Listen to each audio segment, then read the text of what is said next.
Welcome back to Full Circle with Mwikali. How are you doing? 111 That is our SMS line.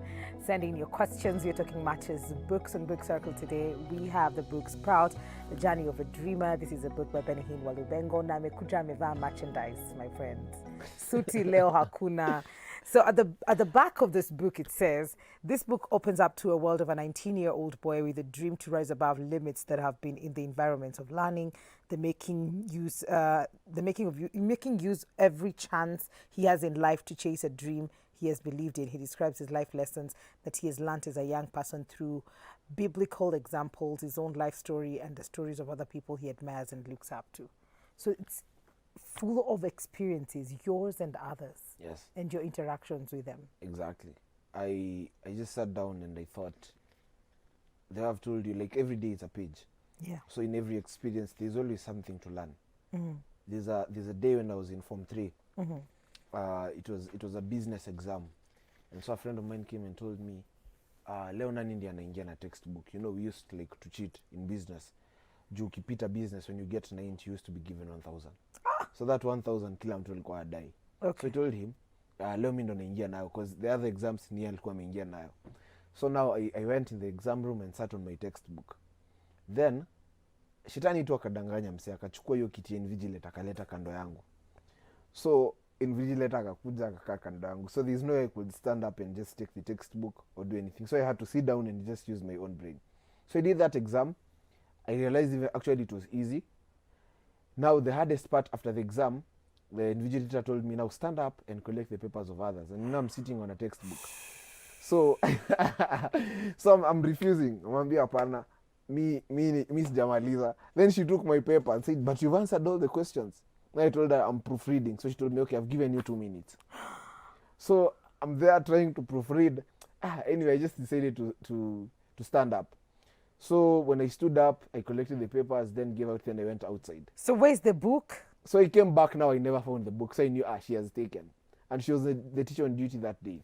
So the whole evening, I'm just trying to escape. And kiona nakuja hivi namhepa. Then she called me in the evening and told me something that up to today I remember. She said, your business papers have been marked and you've had a 92. You're the worst enemy of yourself. Don't be sorry to me, be sorry to yourself. Then she told me you can go. She never reported me or anything. That is painful. So I went and sat in class and I was like, So that was an experience that taught me a lot. And now it has taught me even leadership lessons. That some days I will wake up in the morning and I fear something. I fear doing something. And I'm like, should I call someone and ask for help? Or should I just borrow money from somewhere and do this? Like there's a project we are doing right now, building Vision 2029. I want to build a school. It will cost us almost 200 million. So why do you keep throwing these things my way like randomly like that? You want to build a school? Yes, a school for public speaking and leadership purely. Okay. Yeah, so like it's a huge project, and I know you're not, as a young person, that money is too big. How much money are we talking? Almost 200 M. Okay. And so I was just sitting down and I asked myself, how will I get this money? And God told me, you know what, give 200 speeches before 200 millionaires. Each will give you 1 M, and you'll just build that school. So God gave me a concept, basically. And so, like, the things from that experience I learned, it's a book on its own self. So a book is not something really complicated. A book is the daily experiences that we live in. Is there a day you went for an interview and you are not prepared, you're not qualified, and you got a job? That's a book. You need to write it and give it to someone. There's someone who wants that story. Is there a day you came here and sat on this couch and your day has not gone well, but you finished the interview and you smiled all through? That's a book. Yeah. There's a girl who will be a journalist. There's a boy who will be a journalist one day. They need to read that. It's a powerful book. They just need to read that statement. That there are days you'll wake up in the morning, you feel like you don't have to go in the show, but you have to do it. And someone said that if it has to be done, then it's up to me. Yeah. So basically, it's a daily experience that we live in. Therefore, this book is just experiences. You look at the life of David, it has experiences. Yes. It has faces. Yeah. You look at Daniel, it has faces. You look at Mandela, it has faces. Yep. You look at the people who we live in. Churchill, he has faces. You know, starting stand-up comedy, it's something that has never been done in Kenya, and right now it's a big industry. Yes. It's a story. I'm writing about him.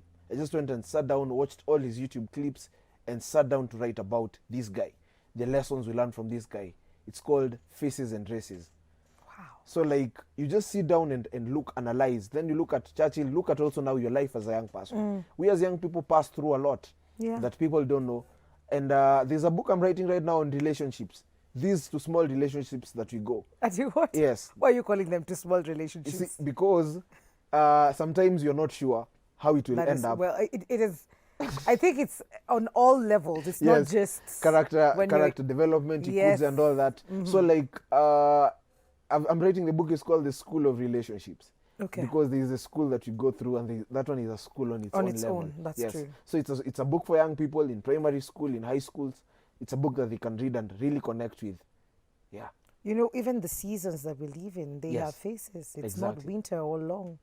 It can be summer, it can be good, it can be bad, it can be ugly. It's just being able to realize what season you're in your life and picking out the lessons that you can from that. But you can't do that if you're not aware that you are in that passing season and through a season. appreciate it as ugly as it may be. So you talk about the reality of seasons in Yes. this book, and I think that just took us there. And you talk about David in here. You talk Yes. about a lot of David Yes. in here. Is it someone that you really draw from when it comes to the Bible? Yes, I love David. One, because he was a king who was a shepherd. You know, there's that aspect of leadership of being very powerful but very humble. Okay. So I really admire that in him. So I was just analyzing his journey. Like this guy had 3 seasons. Okay. The first season was called the season of preparation. There's a season of elevation, and there's a season of manifestation, elevation. So those 3. The first one was preparation, there's manifestation, then there's elevation. So like the season of preparation, Goliath ako wapi kwa hii story? Goliath kwa- ako pale hivyo kwa manifestation. Okay. Yeah, ako sasa hapo hivyo wa mwisho. Okay. So the first level, your preparation, it was a very silent stage. It's a stage where now you're building. Now that stage, servant ndiye alimention David kwa palace. Yes. Akasema by the way kuna boy anajua kucheza hapa. Meaning, in this season of preparation, what you need to do is to build relationships. Yes. David had a network in the palace. Si lazima aende palace ndio atajwe. Alikuwa na network kwa Okay. palace. Okay, I So see. na ukisoma hiyo scripture inasema servants. So si mmoja alimention. So alikuwa na favored in a king. So this is a stage now where you need the 4 people. You need a destiny connector. You need there's a stage where you need a destiny connector, someone who can mention you in a place. There's a stage where you need a burden bearer, someone who can just walk with you. There's a stage where you just need men of influence, someone who can endorse you. Then there's a stage where you need brilliant people around you, people who can get things done. Okay. Yes. Okay. Okay. So that's a season of preparation. You look for those people. So that's a place where you just need to focus on your thing. Then there are 4 things they said about David. Yeah. They said he's handsome. They said he's intelligent. They said the Lord is with him and he's perfect at his thing. Therefore, this is a place of building your thing. And you just focus on building your thing. You just build your art. Just close your eyes and say, you know what? I don't want podiums. I don't want anything. Let me just build my thing. Then the second level, sasa, it's called manifestation. Sasa. Yes. So manifestation, umse ana show up kwa palace mbele ya king for the second time. That's where actually Goliath is. Ana show up kwa palace for the second time, and the king asked him for the second time, what's your name? Na ukumbuke mara ya kwanza ame show up mbele ya king, amecheza hapa. Meaning kuna level unaweza sema jina yako, wase waseme okay. Kuna level utasema sa jina yako na waseme we now want to know your name. Yes. And then they asked him, whose son are you? And when you ask whose son are you, inakuanga either umefanya kitu mbaya ama mzuri. Yes. So aliulizwa whose son are you? Na hii level alishow up mbele ya king na track record Okay. that I've killed the bear, I've killed the lion. Yes. So this time now he came with evidence. So when you show up in the second stage, you now come with the evidence. You don't come with the story. You're already Because prepared. exactly, you are now Yes. prepared. Now it's evidence. You just show up with the results, you know. Okay. And I feel like that's the stage now I'm getting into. Okay. All this has been preparation. But the second stage is a stage where now you come and say, you know what, I've been doing this and now I'm good at this. Okay. Yes, now that's the stage of closing your niche. Then there is the third level of now elevation. Elevation now is a place where you are awarded for all these things you've been doing. Now that's a stage of raising people.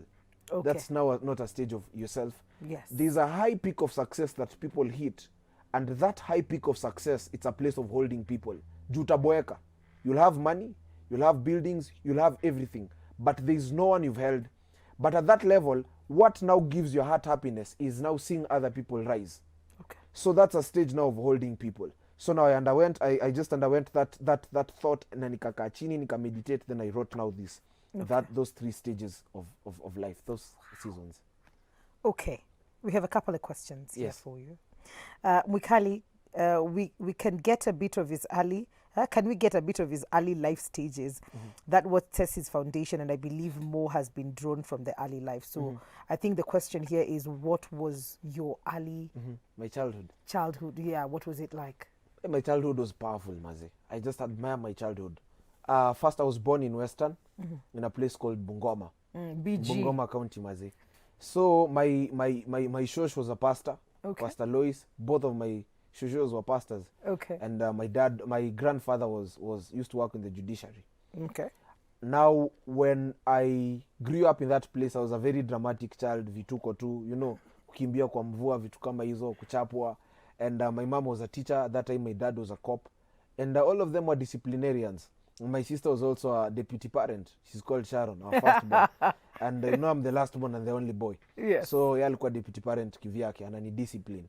And so now, there are so many things I used to observe in my environment. My mom is very talkative, ako kama mimi, yeye upiga story. So most of the time atapigiwa say story. So that nature was also a part of me in school.